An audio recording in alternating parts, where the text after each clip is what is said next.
அஸ்ஸலாமு அலைக்கும் வரஹ்மத்துல்லாஹி வபரகாத்து. கண்ணியத்திற்குரிய எல்லாம் வல்ல அல்லாஹுவின் நல்லடியார்களே, இந்த நேரத்திலே நாம் அறிந்து கொள்கிற மிக முக்கியமான ஒரு செய்தி என்னவென்றால், நீங்கள் எல்லாம் கடுமையான வெப்ப சூழ்நிலையில் இருந்து குளிர்ச்சியான ஒரு இடத்துல வந்து உட்கார்ந்துருக்கிறோம். அல்ஹம்துலில்லாஹ். வெயிலிருந்து உள்ள வந்த உடனே அப்பா அப்படின்னு ஒரு பெரும் மூச்சை விட்டவங்களாக நம்ம எல்லாம் உட்காந்துருக்குறோம். வெளியே கடுமையான வெப்பம்பா, நடக்க முடியல, தலை காட்ட முடியல அப்படின்னு ஒரு கடுமையான வெப்ப சூழ்நிலையை நாம் இப்பொழுது வாழ்ந்து கொண்டிருக்கிறோம்.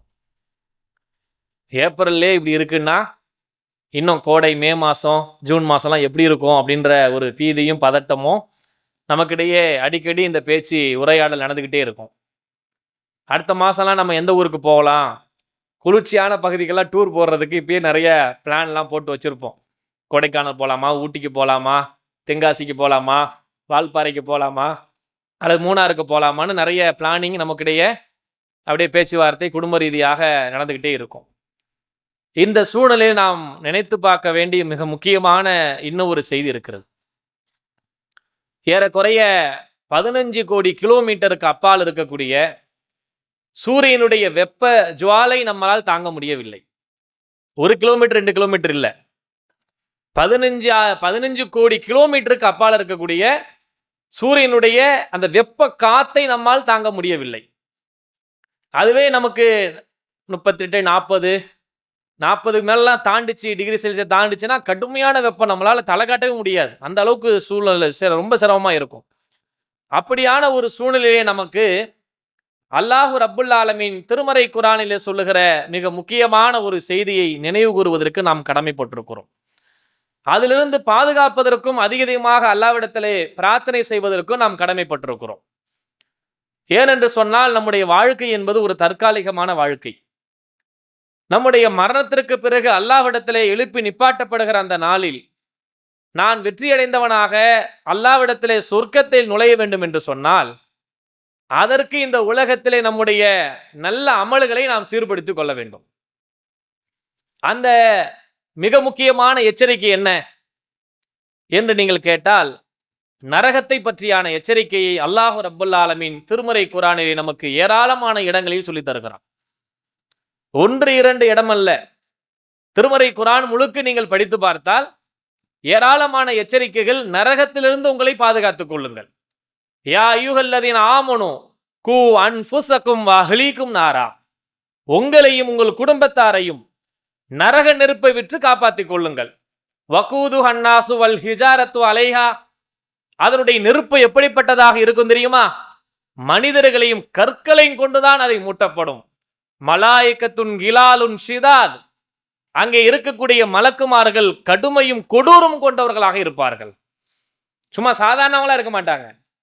நம்மள மாதிரியெல்லாம் அந்த காவலாளிக்கு ஏதாவது டிப்ஸ் கொடுத்து உள்ள போயிடலாம், டிப்ஸ் கொடுத்து வெளியே வந்துடலாம் அப்படின்னு சில காவலாளிகளை நம்ம கனெக்ட் பண்ணி வச்சிருப்போம்ல, அதெல்லாம் அங்கே வேலை இல்லை. அல்லாஹ் சொல்றான், அங்கே இருக்கக்கூடிய மலக்குமார்கள் கடுமையும் கொடூரம் கொண்டவர்களாக இருப்பார்கள்.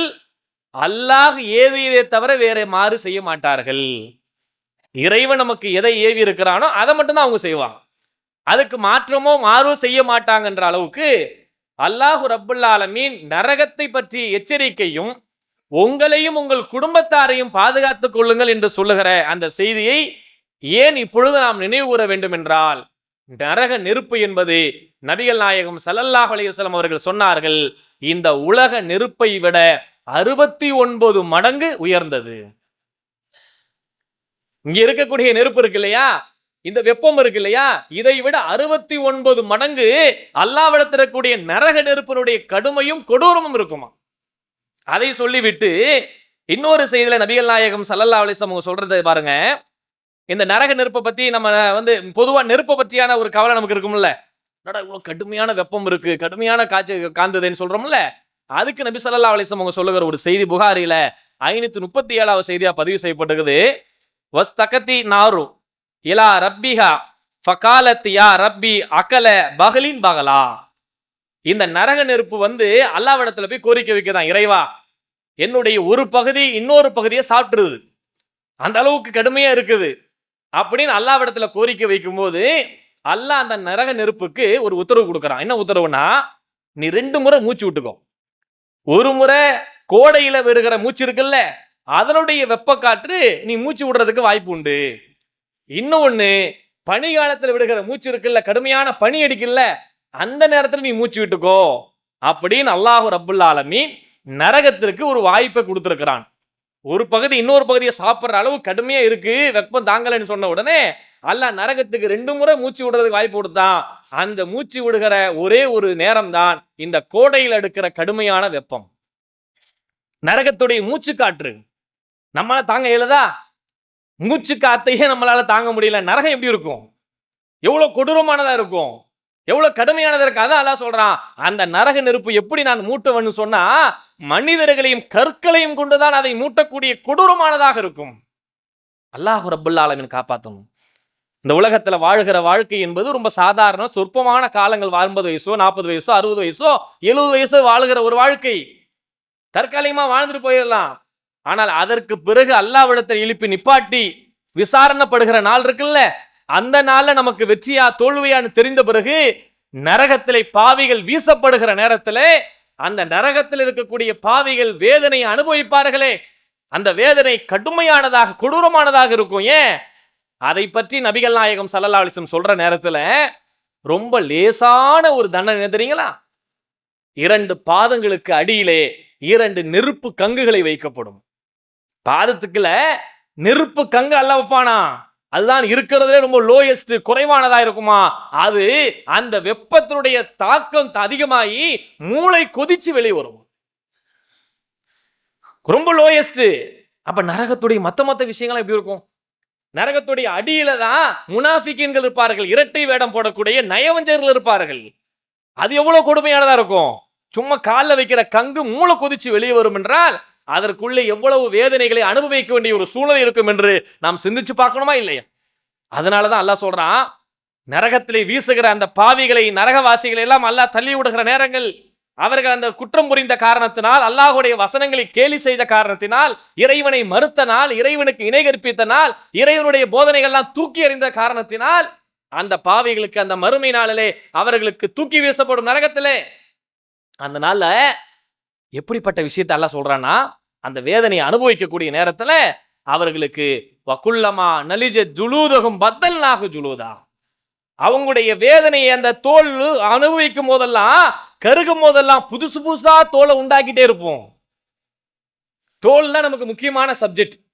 நம்முடைய உடம்புல இருக்கக்கூடிய தோல் நம்ம நெருப்புல பட்டு கருகி வேதனையை அனுபவித்த பிறகு அவ்வளவு செத்து போயிடும். அதுல உள்ள செல்ஸ் எல்லாம் செத்து போயிடும். அதுக்கு நமக்கு அதிகமான வேதனை தெரியாது. தீக்காயம் பட்டவங்களுக்கு தெரியும். காயம் பட்டுருச்சுன்னு சொன்னா அதுக்கு பிறகு அது காஞ்சி போன உடனே அந்த காயப்பட்ட இடத்துல நமக்கு அதிகமா அவ்வளவு சீக்கிரத்துக்கு அடியோ அல்லது ஒரு ஊசி வச்சு குத்தினாலோ வேற வேற வேதனை செஞ்சாலும் சீக்கிரம் தெரியாது. அதனால அல்லாஹ் சொல்றான், அவங்களுடைய தோள்கள் கருகும் போதெல்லாம் அவங்களுக்கு வேதனையை அனுபவிப்பதற்காக வேண்டி புதிய புதிய தோள்களை நாம் உண்டாக்கி கொண்டே இருப்போம். அந்த நரகத்துடைய நெருப்பு அவனுக்கு காட்டிக்கிட்டே இருக்கணும். இதுதான் நம்ம வாழ்க்கையில பயப்பட வேண்டிய ஒரு விஷயம். சும்மா கொஞ்ச நாளா வெயிலா இருக்குது, நிழல்ல வந்து உட்காந்துட்டோம், சான்ஸ் கிடைச்சிருச்சு, ஜில்லுன்னு உட்கார்றது ஒரு சான்ஸ் கிடைச்சிருச்சு, ஒரு ஜூஸ் குடிக்க ஒரு சான்ஸ் கிடைச்சிருச்சு, ஐஸ் வாட்டர் குடிக்க சான்ஸ் கிடைச்சிருச்சு. எதெல்லாம் நம்மள குளிர்ச்சி ஆக்க முடியுமோ, உடம்ப குளிர்ச்சி ஆக்கிறதுக்காக வேண்டி பழங்கள்லாம் வீட்டில் வாங்கி ஃப்ரிட்ஜில் ஸ்டோர் பண்ணி வச்சிருக்கிறோம். இன்னைக்கு லெமன் ஜூஸ், நாளைக்கு பைனாப்பிள் ஜூஸ், நாளைக்கு வாட்டர்மெலன் ஜூஸ், அதுக்கு அடுத்த நாள் வந்து கிர்னி பழம் ஜூஸ், அப்படியே ஸ்டாக் பண்ணி வச்சிருக்கோம். புதுசா ஏன் உடம்பு ஹீட் ஆகுது பாய், பயங்கரமா ஹீட் ஆயிடுச்சு, வெப்பம் தாங்க முடியல, குளிர்ச்சி ஆகிறதுக்காக வேண்டி நம்ம என்ன செய்வோம், இந்த பழங்கள்லாம் வாங்கி சாப்பிட்டு ஜூஸ் போட்டு வச்சுக்கிறோம், ஜில்லுன்னு ஐஸ் தண்ணி குடிச்சிக்கலாம் அப்படின்னு சில பிளான்லாம் போட்டு நம்ம மே மாசத்தை கடத்துறதுக்கு எல்லா வேலையும் வச்சிருப்போம். ஆனால் மரணத்திற்கு பிறகு அல்லாஹ்விடத்தில் நரகத்தில் வீசப்படுகிற நேரத்தில் அந்த பாவிகள் அல்லாஹ்விடத்தில் கேட்பாங்களா, நல்லடியார் எடுத்த சொர்க்கவாசிட்ட கேட்பாங்களா, உங்கள்கிட்ட இருக்கக்கூடிய ஏதாவது ஒரு உணவு பண்டத்தை எதையாவது எங்க மேல ஊத்துங்களா அப்படின்னு சொல்ற நேரத்துல அவர்களுக்கு மேல எது ஊத்தப்படும் தெரியுங்களா? கொதி நீர் அவர்களுக்கு செம்பு காய்ச்சி ஊத்தப்படுகிறதை போல கொதி நீர் அவர்கள் மேல ஊற்றப்படும். அவங்க தண்ணி தாகத்துல தவிக்கும் போது குடிக்கிறது ஏதாவது கேட்பாங்களா, கொதி நீர் அவளுக்கு கொடுக்கப்படும். அதை வாங்கி மிடரா அப்படி முழுங்கி குடிச்சுட்டே இருப்பானா, அவனுடைய பசியும் தீக்காது, அவனுடைய தாகத்தையும் தீக்காது. கொதி நீர் கொதிக்க கொதிக்க நம்மளால குடிக்க முடியுமா? சூடா கொஞ்சம் டீ நாக்கில பட்டா என்ன ஆகும்? நாக்க பொத்து போகும், சூடாயிட, ஒரு வாரத்துக்கு சாப்பிட முடியாது. எதையுமே திங்க முடியாது, எதையுமே குடிக்க முடியாது, சில்லுன்னு போட்டா கூட எரியும். அப்படிப்பட்ட நேரத்தை உலகத்துல சின்ன சின்ன விஷயத்துக்கே நம்மளால தாங்க முடியலையே, அந்த நரகத்துல இருக்கிற நேரத்துல அவர்கள் கேட்கும் போது கொதிநீர் அவர்களுக்கு கொடுக்கப்படும். அது ஒரு பக்கங்க. இன்னும் பசிக்குது அவங்க கேட்டா என்ன கொடுப்பாங்க தெரியுங்களா? ஷீல். நாத்தம் எடுத்த ஷீல் இருக்கே, நம்முடைய புண்ணுகள்ல இருந்து வெளியாகி வருமே, அந்த மாதிரி ஷீலை அவர்களுக்கு கொடுக்கப்படும். அதை வாங்கி குடிப்பானா, மிடற மிடற வாங்கி அதை முங்குவானா, அதுவும் உனக்கு பசி தீக்காது. இன்னும் இந்த இடத்துல அல்லாஹ் சொல்றான், அவர்களுக்கு ஜக்கூம் என்ற முள் செடிகளை கொடுக்கப்படும். ஜக்கூம் என்று சொல்கிற முள் செடியை கொடுக்கும் போது அதை வாங்கி தின்னுவானா, கடிச்சு தின்னுவானா. இந்த உலகத்தில் ஏதாவது சின்ன முள்ளு, மீன்ல இருக்கக்கூடிய முள்ளை குத்துறா நம்ம தாங்க முடியுமா? மீன் அப்படி பிரிச்சு பிரிச்சு சாப்பிடுவோம் டேஸ்டா. பாய் முள் இல்லாத மீனா கொடுக்க பாயிடுவோம். முள் இல்லாத எங்க மீன் பார்க்க நடுமுள்ளு மட்டும் கொடுங்க, சைடு முள்ளெல்லாம் வேணாம். ஏன் குத்துது, திங்க முடியல. சின்ன முள்ளு குத்துனா திங்க முடியல, அந்த முள்ளையும் அவன் தின்னுவானாங்க. அங்க ஜக்கும் என்ற மரத்தினுடைய முள்ளை வாங்கி தின்னுவான். அது அவனுக்கு பசியை போக்காது. கொதி நீரை வாங்கி குடிப்பான், பசியை போக்காது, தாகத்தை தணிக்காது. சீழை வாங்கி கொடுப்பான், பசியை தீக்காது. எவ்வளவு கொடுமைகள் அங்க அனுபவிக்க வேண்டிய சூழல்கள் இருக்குன்னு பாருங்கள். நம்ம வாழ்க்கையில் அல்லாஹ் ரப்புல் ஆலமீன் நமக்கு தந்திருக்கிற இந்த நேரங்களையும் காலங்களையும் சூழ்நிலைகளையும் அல்லாஹ்வுக்கு பயந்து நம்முடைய நிலையை மாற்றிக்கொள்ள வேண்டும். சும்மா தற்காலிகமான ஒரு வெயிலிருந்து உள்ள வர்றதுக்கே இவ்வளவு பாடுபடுறோமே, அங்க போயிட்டு அதுக்கு சான்ஸ் இருக்கா? ஜில்லுன்னு குடிக்கிறதுக்கு, ஜூஸ் போட்டு குடிக்கிறதுக்கு, நிழல்ல உட்கார்றதுக்கு, பாதுகாப்பா வாழ்றதுக்கு எதையாவது ஒரு சூழ்நிலை இருக்கா? நரகத்தில் விழக்கூடிய பாவிகளை கூட கொஞ்ச நாள் இருந்துட்டு சொர்க்கத்துக்கு வந்துடலான்ற மாதிரியான ஒரு நிலை இருக்கக்கூடியவர்கள், சின்ன சின்ன பாவம் செஞ்சவருக்கு இணை கற்பிக்காம இருந்தா அல்லாஹ் பிறகு தருவான் சான்ஸ். ஆனா அது வரைக்கும் அந்த நரகத்தை அனுபவிக்கணும்ல. சும்மலா யமூது ஃபீஹா வலா யஹ்யா, அங்கே அவர்களுக்கு வாழும் கிடையாது, சாவும் கிடையாது. சரி, இவ்வளவு நாள் அனுபவிச்சு செத்தா தொடங்கிடலாம் நினைப்பானா? அங்க சாவும் கிடையாது. சாவுக்கே மரணத்துக்கே மரணம் கொடுத்துருவான்லாம், மவுத்துக்கே மவுத்து. அங்கே சொர்க்கவாசிகளா இருந்தாலும் நரகவாசியா இருந்தாலும் யாருக்குமே மவுத்து கிடையாது. எல்லாருமே என்றென்றுமே நிரந்தரமாக வாழுகிற அந்த உலகத்துல நம்ம வாழ்க்கை எப்படி அமைத்துக் கொள்ள வேண்டும் நினைச்சு பாருங்க. நம்முடைய வாழ்க்கை சூழ்நிலைகளை நாம் எப்படி வாழ்ந்து கொண்டிருக்கிறோம். இறைவா, அந்த நரக நெருப்பிலிருந்து என்னை காப்பாத்துகிற வாய்ப்பை தா அல்லாஹ் என்று அல்லாஹ்விடத்திலே ஒவ்வொரு நேரம் கையேந்தி பிரார்த்திக்க வேண்டிய ஒரு நிலையில் இருக்கிறோம். அதனால நான் சொல்றான், யா அய்யுஹல்லதீன ஆமனூ, இறை நம்பிக்கையாளர்களே, கூ அன்ஃபுஸக்கும் வ அஹ்லீக்கும் நாரா, உங்களையும் உங்கள் குடும்பத்தாரையும் அப்படிப்பட்ட கடுமையான கொடூரமான நரகத்திலிருந்து உங்களை பாதுகாத்துக் கொள்ளுங்கள். அங்க யாருக்கு உதவி செய்ய முடியாது. என் அண்ணன், என் தம்பி, என் சொந்தம், என் மந்தம், என் மனைவி, என் மக்க, என் ஊருக்கார, என் பாட்டாளி, கூட்டாளி, யாருக்கும் வாய்ப்பு கிடையாது. யாரும் யாருக்கும் பரிந்திருக்க முடியாது, யாரும் யாருக்கும் உதவி செய்ய முடியாது. நரகத்தை பார்த்தவனை எல்லாரும் மரண்டடிச்சு பயந்தடிச்சு ஓடுவான். யௌம யஃபிருல் மர்உ மின் அஹி வ உம்மிஹி வ பனி வ சாஹிபத்திஹி வ பி, எல்லாம் அல்லாஹ் சொல்றானே. ஏன் சொல்றான்? அந்த நாளுடைய சத்தத்தை அவன் கேட்ட உடனே தாயை விட்டு, தந்தையை விட்டு, சகோதரனை விட்டு, குடும்பத்தாரை விட்டு விரண்டி ஓடுவானா. யா நப்சி யா நப்சி, அல்லாஹ் என்னை காப்பாத்திரு, எல்லாம் என்னை காப்பாத்து, எனக்கு எந்த விஷயத்தையும் கொடுத்துடாத அப்படின்னு மிரண்டு அடிச்சு ஓடக்கூடிய ஒரு சூழ்நிலை அவனுக்கு ஏற்படும். அவனுடைய புத்தகத்தை திறந்து வைப்பான் அல்லாஹ் அந்த மன்றத்திலே. இந்த உலகத்திலே செய்த குற்றங்களையும் பாவங்களையும் தீமைகளையும் நன்மைகளையும் அவன் சுமந்து வந்தானே, அதையெல்லாம் அல்லாஹ் ரப்புல் ஆலமீன் முன்னாடி எடுத்து தூக்கி வைப்பான். புத்தகத்தை வைப்பான் முன்னாடி. அதை பார்த்தவனே அவன் சொல்லுவானா, இந்த புத்தகத்துக்கு என்ன நேர்ந்தது? அவன் கேட்கறது என்ன கேட்க? அவன் செஞ்ச அமல, அவன் செஞ்ச பாவத்தை அவன் குறை சொல்லாம அந்த புத்தகத்தை கேட்பானா, இந்த புத்தகத்துக்கு என்ன பாச்சு? எது ஒண்ணு கூட விட்டு வைக்கலையே.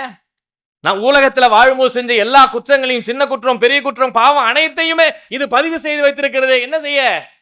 இந்த புத்தகத்துக்கு என்ன இருந்த நாள் எனக்கு வராமல் இருந்திருக்க கூடாதா? அவன் நினைப்பானா, இந்த புத்தகத்துக்கு என்னாச்சுன்னு கேட்டுவிட்டு இந்த நாள் வராமல் இருந்திருக்க கூடாதா? உலகத்திலே வாழுகிற நேரத்திலே என்னுடைய செல்வங்களோ அதிகாரங்களோ என்னை காப்பாத்தலையே.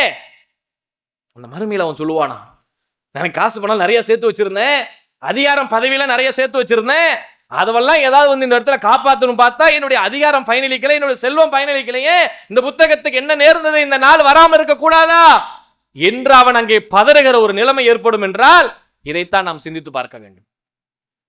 நம்முடைய வாழ்க்கையை நகர்த்தி கொண்டு போகிற ஒவ்வொரு நேரத்தையும் சிந்திச்சுப்பார். என்னுடைய வாழ்க்கையை அல்லாஹ்வுக்கு பயந்து, இறைவனுக்கு அஞ்சி, பாவங்களில் தீமைகளில் குற்றங்களில் தவறுகளிலிருந்து என்னை மீட்டெடுத்துக் கொண்டேனா? எத்தனையோ வாய்ப்புகளை அல்லாஹ் ரப்புல் ஆலமீன் தந்திருக்கிறானே, அதை புரிந்து இறைவா இந்த வெப்பமே இப்படி இருக்கல்ல, உன்னுடைய நரக நெருப்பல என்னால தாங்க இயலாதல்ல. அதனால் நபி ஸல்லல்லாஹு அலைஹி வஸல்லம் பயந்தார்கள். ஃபத்தகுன்னார், நரகத்தை நீங்கள் அஞ்சிக் கொள்ளுங்கள், அதிலிருந்து காப்பாற்றிக் கொள்ளுங்கள்.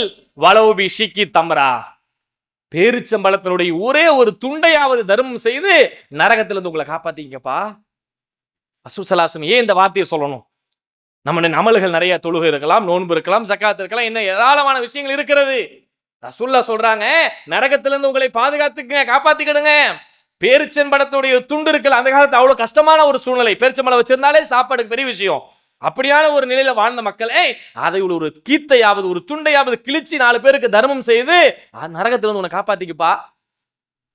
நம்ம நிறைய காசு பணமா வச்சிருந்தோம், கோடி கோடியா சேர்த்து வச்சிருந்தேன், பல மாளிகைகளை வைத்திருந்தேன், பல நகைகளை வச்சிருந்தேன், வைடூரியங்களை வச்சிருந்தேன், எதுவுமே அங்க பயனளிக்க. இந்த உலகத்துல நீங்க அல்லாஹ்வுடைய பாதையில செலவு செஞ்சா நம்முடைய பாவங்கள் மன்னிக்கப்படும்.